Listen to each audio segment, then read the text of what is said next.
नमस्कार फ्रेंड, स्वागत है अपना YouTube चैनल ई पाठशाला में। तो आइए आज हम फिर से एक नए वीडियो लेकर आ गए हैं।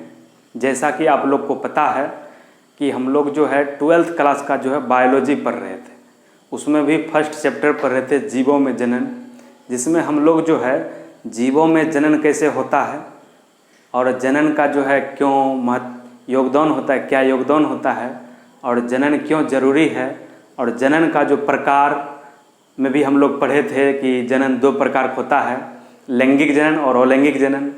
उसके बाद हम लोग जो है अलैंगिक जनन का भी प्रकार हम लोग देख रहे थे। उसी कड़ी में भी जो है हम अलैंगिक जनन के प्रथम प्रकार यानी विखंडन के बारे में पढ़ रहे थे। कल जो हम लोग विखंडन को जो है पढ़े कि विखंडन भी जो है दो प्रकार का होता है, ठीक है ना। विखंडन एक हो गया दो विखंडन जनन, एक होता है बहुविखंडन जनन। जिसमें अगर द्विविखंडन की अगर बात किया जाए तो द्विविखंडन जनन में जो है जीवों का शरीर जो है दो भाग में टूट करके नए नए संतान का जो निर्माण करता है तो उसको द्विविखंडन जनन बोलेंगे। या बहुविखंडन की अगर बात किया जाए तो बोलेंगे जब जीवों का शरीर जो है अनेक भागों में विभाजित होकर के जो है बहुत अलग अलग प्रकार के यानी अनेकों जीव का जो जन्म देता है तो उसको जो है बोलेंगे हम लोग बहुविखंडन। उसी कड़ी में हम लोग कल बोले थे कि द्विविखंडन का भी जो प्रकार होता है, क्या होता है द्विविखंडन जनन का हम लोग जो है प्रकार पढ़ेंगे। यानी द्विविखंडन जनन जो है अगर पूछ दे ऑब्जेक्टिव में भी आता है कि द्विविखंडन जनन कितने प्रकार से हो सकता है, तो बोलेंगे तीन प्रकार। यानी द्विविखंडन जनन का जो है दो प्रकार होता है, उसी को हम लोग आज पढ़ेंगे। तो सबसे पहला हो गया सरल द्विविखंडन। क्या हो गया? सरल द्विविखंडन। तो अगर क्वेश्चन आता है कि द्विविखंडन जो है कितने प्रकार के होता है, तो द्विविखंडन जनन जो है दो प्रकार से होता है। तो सबसे पहला हो गया सरल द्विविखंडन। क्या हो गया? सरल द्विविखंडन।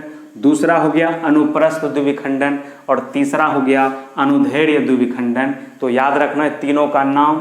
कभी कभी पूछ देता है कि द्विविखंडन जनन क्या है और यह कितने प्रकार का होता है, सभी प्रकार के नाम लिखें। तो आप लोग क्या करना है, हम लोग को यानी द्विविखंडन जनन का डिफिनेशन बता देना है। उसके बाद लिख देना है द्विविखंडन जनन तीन प्रकार का होता है और तीनों प्रकार का जो है नाम लिख देना है, बस आंसर हो जाएगा। लेकिन उसी का डिफिनेशन अगर बात किया जाए कि आखिर पूछ दिया कि सरल द्विविखंडन जनन क्या होता है, या अनुप्रस्थ द्विविखंडन जनन क्या होता है, या अनुदैर्घ्य द्विविखंडन जनन क्या होता है, तो उसको जो है हम लोग जो नोट किए हैं इसको जो आप लोग एक बार पढ़ लीजिए। जैसे कि देखिए अगर पूछ दे कि सरल द्विविखंडन जनन क्या होता है, क्या पूछेगा कि सरल द्विविखंडन जनन क्या होता है, तो बोलेंगे इसमें जो है कोशिका द्रव जो होता है किसी भी जैसे जीव है, मान लिया अमीबा ही है, तो हम जैसे पिक्चर में बताए थे कि अमीबा का तो ऐसे कोई निश्चित आकृति वगैरह तो होता नहीं है। अमीबा का जो है कोई निश्चित आकृति नहीं होता है। जैसे इसमें केंद्रक है, केंद्रक के बाद इसमें जो है क्या होता है जीव द्रव भी होता है। तो वही बोले जीव द्रव, आप समझ गए होंगे क्या होता है जीव द्रव। कहते हैं इसमें जो है क्या होता है, किसमें सरल द्विखंडन में जो है कोशिका द्रव का विभाजन, कोशिका द्रव का विभाजन का तल जीवों के किसी भी दिशा से होकर जो गुजरता है तो इसको हम लोग बोलेंगे सरल द्विविखंडन। ठीक है, क्या बोलेंगे? सरल द्विविखंडन। अगर डेफिनेशन की बात करें बोलेगा कि सरल द्विविखंडन जनन क्या होता है, तो बोलेंगे जब किसी भी जीव के कोशिका द्रव का जो विभाजन जो है, विभाजन का तल जो है जीव के किसी भी दिशा से होकर गुजरता है तो यह क्या कहलाएगा? सरल द्विविखंडन जनन कहलाएगा। जैसे एग्जाम्पल में अगर पूछ देगा कि सरल द्विविखंडन जनन जो है किस जीव में होता है, तो याद रखना है अमीबा में ऐसा होता है। ठीक है ना, अमीबा में कौन सा होता है, तो अमीबा में ऐसे डायरेक्ट तो इतना गहराई से नहीं पूछा जाता है कि सरल द्विविखंडन, लेकिन बहुत बार पूछा गया है कि द्विविखंडन जनन निम्न में किस में होता है, तो हम लोग बताते हैं कि अमीबा में होता है। लेकिन अब जो है थोड़ा एडवांस लेवल का क्वेश्चन आ सकता है, पूछ सकता है कि निम्नलिखित में किस में सरल द्विविखंडन होता है, तो हम लोग पहले से तैयार रहेंगे पढ़ के कि सरल द्विविखंडन किस में होता है, अमीबा में होता है। तो हम लोग बता देंगे कि अमीबा में जो है सरल द्विविखंडन के द्वारा जो जनन होता है। आप लोग ये भी समझ गए कि सरल द्विविखंडन क्या होता है, तो बोलेंगे इसमें जो है कोशिका द्रव का जो विभाजन होता है वह तल के यानी जीव के किसी भी दिशा से होकर गुजर जाता है, तो इसको हम लोग बोलेंगे क्या? सरल द्विविखंडन। ठीक है, और सरल द्विविखंडन किस में होगा? तो अमीबा में होगा, याद रखना है। तो दूसरा हम लोग पढ़ेंगे क्या, अनुप्रस्थ द्विविखंडन, यानी द्विविखंडन का ही दूसरा प्रकार क्या हो गया, अनुप्रस्थ द्विविखंडन पढ़ेंगे हम लोग। क्या पढ़ेंगे, अनुप्रस्थ द्विविखंडन। कहता है इसमें कोशिका द्रव, इसमें कोशिका द्रव का विभाजन का तल जो है जीव के अनुप्रस्थ अक्ष से होकर जब गुजरेगा, इसको हम लोग बोलेंगे अनुप्रस्थ द्विविखंडन जनन बोलेंगे। ठीक है, अनुप्रस्थ द्विविखंडन कहेंगे इसको। ठीक है ना, याद रखना, अनुप्रस्थ द्विविखंडन अगर पूछ दे कि अनुप्रस्थ द्विविखंडन क्या होता है, तो बोलेंगे इसमें जो है क्या होता है, कोशिका द्रव का जो विभाजन जो होता है वह तल के यानी जीव के अनुप्रस्थ अक्ष से होकर गुजरता है, तो इसको हम लोग क्या बोलेंगे, अनुप्रस्थ विखंडन कहेंगे। और यह एग्जाम्पल अगर पूछ दे कि अनुप्रस्थ द्विविखंडन जो है किस में होता है, तो बोलेंगे पैरामीशियम में। किसमें, पैरामीशियम में जो है किस प्रकार जनन होता है, अनुप्रस्थ द्विविखंडन होता है। पैरामीशियम में भी द्विविखंडन जनन होता है। ठीक है ना, केवल अगर पूछ दे, अगर प्रकार ना पूछे सरल, अनुप्रस्थ या अनुदैर्घ्य, तो याद रखेंगे कि अमीबा में भी द्विविखंडन जनन होता है, पैरामीशियम में भी द्विविखंडन जनन होता है, लेकिन द्विविखंडन का भी प्रकार हम लोग पढ़ रहे हैं। ठीक है ना, तो द्विविखंडन का बताए 3 प्रकार होता है। सबसे पहला बोले सरल द्विविखंडन, दूसरा बोले अनुप्रस्थ द्विविखंडन। तो दूसरा प्रकार बोले अनुप्रस्थ द्विविखंडन, यह किस में होता है, पैरामीशियम में जो है अनुप्रस्थ द्विविखंडन होता है। आप लोग पैरामीशियम का जो पिक्चर भी देखे होंगे, जो कि स्लीपर के साइज का होता है, यानी चप्पल के आकार का होता है पैरामीशियम, तो उसको जो है याद रखना है कि अनुप्रस्थ द्विविखंडन जो किसमें होता है, पैरामीशियम में होता है। और सरल द्विविखंडन की बात करेंगे तो वह किसमें हो गया, अमीबा में हो गया। 2 प्रश्न यहाँ से बन जाएगा। तीसरा हम लोग पढ़ेंगे अनुदैर्घ्य द्विविखंडन। क्या पढ़ेंगे, अनुदैर्घ्य द्विविखंडन भी क्या हो गया, द्विविखंडन जनन का प्रकार हो गया।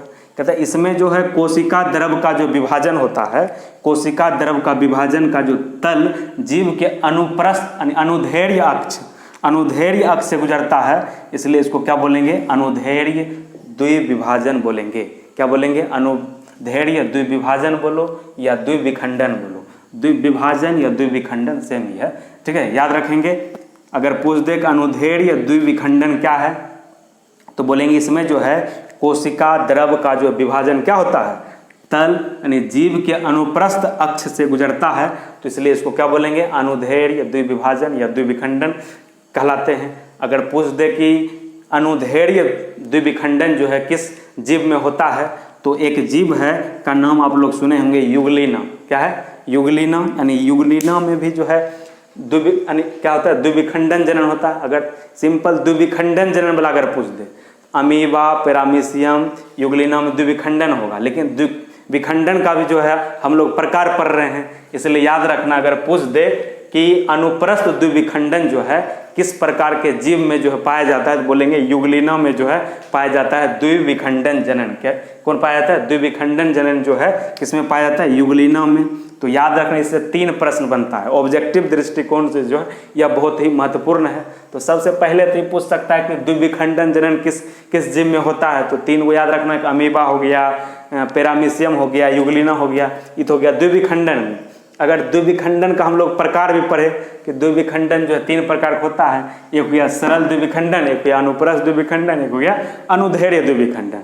ठीक है, अगर पूछ दे कि सरल द्विविखंडन जो है किस जीव में होता है, तो बोल देंगे अमीबा में होता है। किस प्रकार का जनन, सरल द्विविखंडन होगा। और जो है पैरामीशियम में क्या हो जाएगा, अनुप्रस्थ द्विविखंडन हो जाएगा। और युगलिना में जो हो जाएगा अनुदैर्घ्य युगलिना में हो जाएगा अनुदैर्घ्य द्विविखंडन। तो इसको जो है याद रखेंगे। आज के क्लास में हम लोग यहीं तक पढ़ेंगे, फिर अगले क्लास में जो हम लोग जो है अलैंगिक जनन का जो दूसरा प्रकार क्या हो जाएगा, मुकुलन, यानी मुकुलन के बारे में जो है अगले कक्षा में हम लोग जो है पढ़ेंगे। आज जो है अलैंगिक जनन का पहला प्रकार जो था विखंडन जनन हम लोग जो है पूरा पढ़ लिए, बताए थे विखंडन जनन क्या होता है।